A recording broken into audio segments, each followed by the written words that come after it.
So the question was, when I paint my backgrounds, especially my dark backgrounds that are in a lot of my paintings, do I use a lot of medium? I wouldn't say a lot, but some, and less to thin the paint actually, and more to just make sure that it dries quickly, because I use a lot of ivory black in my in those backgrounds, and ivory black dries very, very slowly. So so that's mainly why I'm using a lot of medium in it. So I use liquid fine detail, and that's a dryer, and so it speeds up the drying process. Otherwise, that black will take forever to dry. So now what I'm going to do is grab a big brush and start blocking in my general light and dark pattern. So if I'm going to be inventing the color, there's a couple of things I need to take into account. And those things are primarily, what is my local color? Meaning, what is just the inherent color of a thing? So in the case of Frankenstein, it's going to be sort of a dull, cadaverish green, and then, or at least in my mind, that's what I'm thinking. And then also the temperature of the light source. Well, in this case, we actually have two light sources. We've got our main light source, which is an uplight coming from the bottom, and then we've got a sort of a fill light that looks like it's probably coming from the top. And so I want to have a contrast of temperature. So I think what I'm going to do is go with kind of a little bit more of a reddish or purplish light, so kind of a warmer light in the darker areas, and then the uplight is going to be probably blue. So a little bit of a contrast there. Not a huge jump, but certainly one warmer light and one cooler light. Yeah, that'll serve. So generally speaking, there's sort of a saying that, you know, warm light, cool shadow, or cool light, warm shadow. And I'm certainly going to go off of that, because I'm going to have a cool light and then a more or less warm shadow. But you don't want to overdo that. In general, you're still going to, unless it's a very powerful colored light, which is fine. I mean, you can use that. It's going to be, your shadows are going to be actually pretty neutral, and then just appear warm or cool depending on what the light source is. So if you have a orangey yellow light source, the shadows are actually going to be pretty neutral, but they'll take on sort of the shade of whatever that color's complement is. And so basically, if you have sort of an orangey yellow light, well, then your shadows are going to be sort of a bluish purple, or at least they're going to appear that way. But you don't want to overshoot that mark. You don't want to make your shadows purple and your lights orange. It's just sort of like for instance in this, it's going to be sort of an orangey green, or in this case actually kind of a reddish green, which is basically just means it's going to be very dull, because you mix orange and red, or yellow, I'm all mixed up, red and green, and you get pretty much brown. So I'm going to try and, it's basically going to be a very neutral, dull green. And then my light will be a bluish green.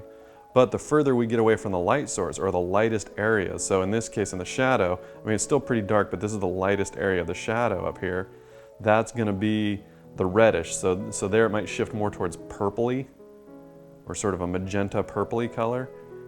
And then further away from that lighter passage, it's going to be a little bit greener. So it's all going to be pretty neutral, pretty dull. But it'll shift temperature as it gets closer to that light source.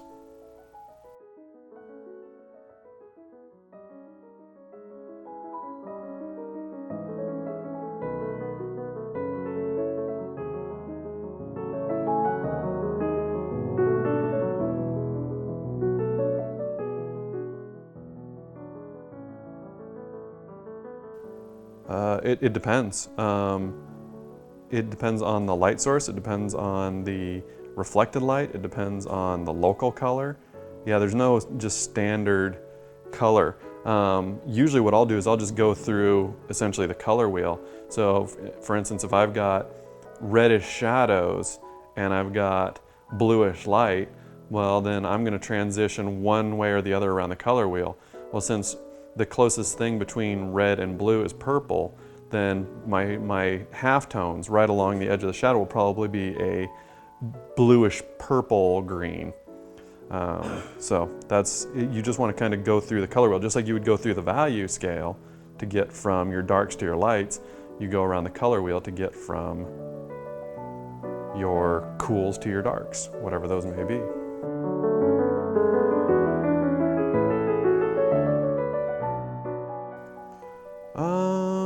That's a good question. I don't know that I really have any major influences with color. I mean, Gurney's book, what is it, Light and Color? That's it. I mean, I learned a lot from that. That helped me with my color a ton. But yeah, I don't know. I guess if I really had to pick someone, it would probably be James Bama. James Bama and Norman Rockwell are probably two of the top influences for just about anything I do, to be honest. So yeah, I guess probably those two guys. I really like a lot of the pulp artists and the way that they would work in sort of broad color dropouts. Like they didn't really work with a lot of color from a logical standpoint. It was usually just like, oh, this is this color field and this is this color field, and it was more based around design rather than actual any kind of real world logic. Because a lot of the pulp stuff was based off of noir films, and those were usually in black and white. So that's probably a big, they were almost trying to get like the mood of black and white with using color. So yeah, so I think that's probably a lot of it, but probably a fair amount of it was also that color printing, especially for paperback covers, was not good. So if you kept your colors fairly simple and more symbolic, it didn't matter if the colors were off a little bit, whereas if you were painting really realistic flesh tones and then the printing process jacks them up, then people end up looking, you know, like they're on fire or like they're cadaverish or something like that. But if you're just like, oh, well, this isn't even flesh tone, this is just red. Well, if they miss the red by a little bit, you know, it's not ideal, but it's not terrible either. Like you look at some of the reproductions of Frazetta's work from the book covers, and they're horrible. They literally, the colors don't look actually sometimes they're kind of cool, but they didn't look anything like the real painting, like to a shocking degree.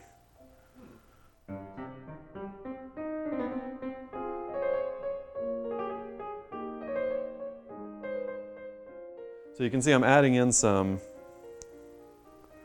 red, so as we're getting closer to those lighter areas, I'm adding in some red. And actually, that's probably still not red. I mean, it's looking red, but that's just because it's right next to green. If I color sampled that, it's probably still green. I know it's hard to believe, but on my palette it looks green, so.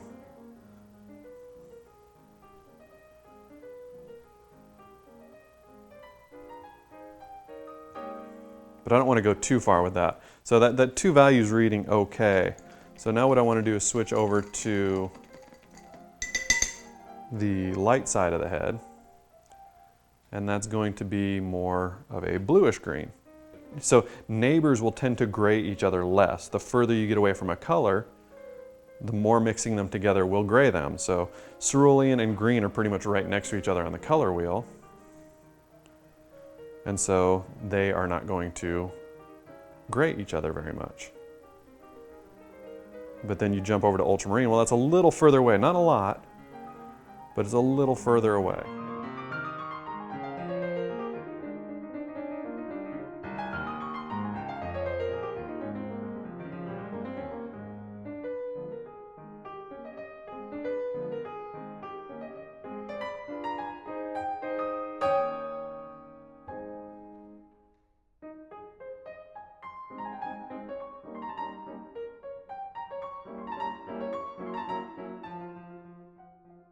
How many brushes do I frequently use on a painting? I don't know if there's one answer to that, to be honest. I would say somewhere in the range of 8.